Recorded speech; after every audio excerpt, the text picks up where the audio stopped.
What is the rudest thing you have experienced while eating dinner at a friend's house? 1. When I was about 10-11 years old, my friend Megan invited me to stay for dinner at her house. While my family wasn't poor, Megan's family was definitely more well off. I called my parents to ask permission and my dad said it was okay to have dinner at my friend's house, but he was making a roast, so I'd be missing out on a great meal. My dad was a great cook. When I found out Megan's mom was also making a roast, I thought it was a funny coincidence and told her my dad was making a roast too. She told me I was lying because we couldn't afford roast and men don't cook. I was taught not to talk back to or correct adults, so I just turned away and went back to playing with their dog. A couple minutes before dinner, I went to wash my hands and came back and everyone was seated in their chairs at the dinner table with china, silverware and glasses. They had a place setting for me with a paper plate, plastic utensils and a stool at an awkward corner of the table. They had more chairs and more dishes and silverware, but chose to treat me worse than themselves. I was raised to always give guests the best of what I had, so I felt especially bad sitting there on a hard stool eating with my paper and plastic while everyone else had dishes and silverware. When dinner ended, the house rule was that everyone had to put their dishes in the dishwasher. Well,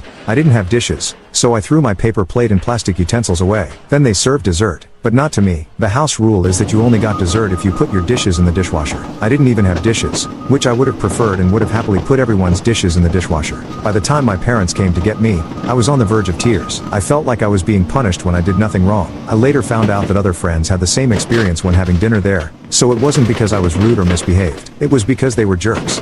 2. One time on a Jewish holiday, Elle went to dinner to a religious, Jewish, family's house. A young woman who came from a non-religious background arrived a bit later. I do want to point out that religious Jews have very strict laws about what they can and cannot eat. So anyway, this young woman, let's call her Susie, had put in tremendous effort to make a huge traditional dessert according to kosher law. Kosher means that it can be eaten. Everything was going fine until the son of the couple living in the house started whispering. Then Elle saw the mother walk over to Susie and whisper something in her ear. Susie became very upset, and asked me to step into the hallway with her. Apparently, the son of the household had deemed her food unfit for consumption. The food that she had worked so hard on. She asked me if Elle would take it home with me, and Elle said Elle would. We returned to the table and at some point an argument happened between me and the son. He claimed that he had made the right decision. I told him that he was wrong. Later Elle went to my rabbi and asked him about it. The rabbi said that the dessert absolutely should have been served, and that he would have had seconds of it. The spirit and law of Judaism looks more harshly upon humiliating and hurting someone's feelings than potentially eating non-kosher food. 3. When I was in college, I and a few other people from a class were invited to a mutual friend's house for dinner.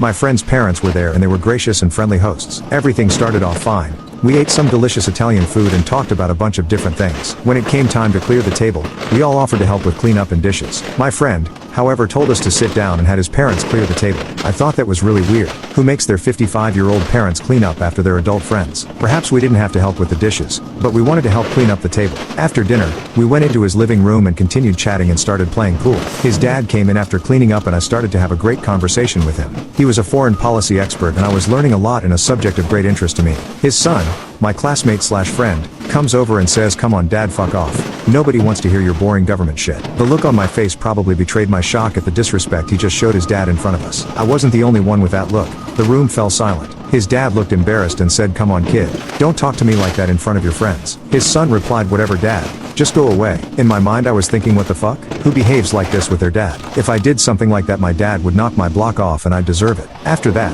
all of us quickly wrapped up our conversations and left. We all came in one car for some reason. The conversation during the car ride back to campus was about how we were all shocked at how this guy behaved. Who the hell talks to their parents like that? And in front of company no less. We no longer talk to that miscreant.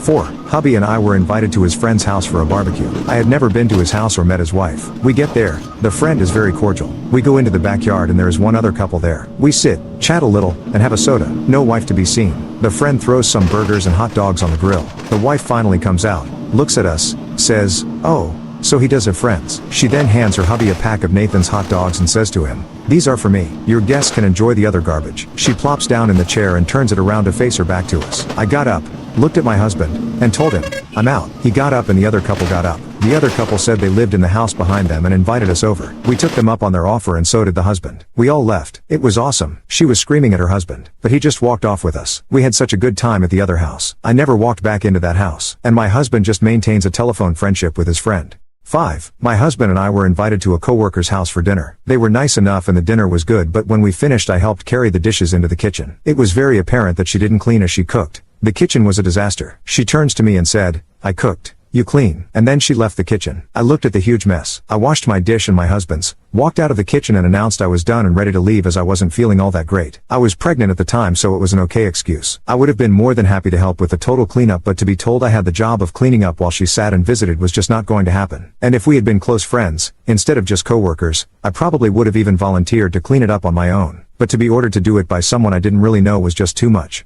6. It was eating at my house. A meal I cooked and served. Company knew I was an atheist. Never been shy about that. I was told they could not eat until I said grace. I told them I had no problem with them saying it. Wasn't my thing, but go ahead. Nope. Me being head of household, I had to say it. This went back and forth a few times and I said I wasn't going to be a part of any pagan rituals, unless it involved a virgin, but they could talk to their plate, sacrifice a goat or whatever they wanted, but not my belief, and I will not be a part of it. I am going to eat. When I am done I am clearing the table. You do whatever you feel you have to do. The husband said a quick blessing and we ate. Bottom line, I will allow and defend your right to whatever religion you like, but do not force that belief on me.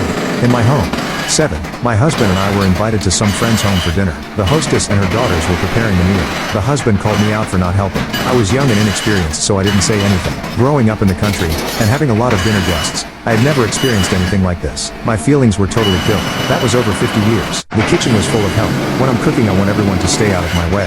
If you want to set the table or pour the drinks or even help clean up afterwards, it's okay.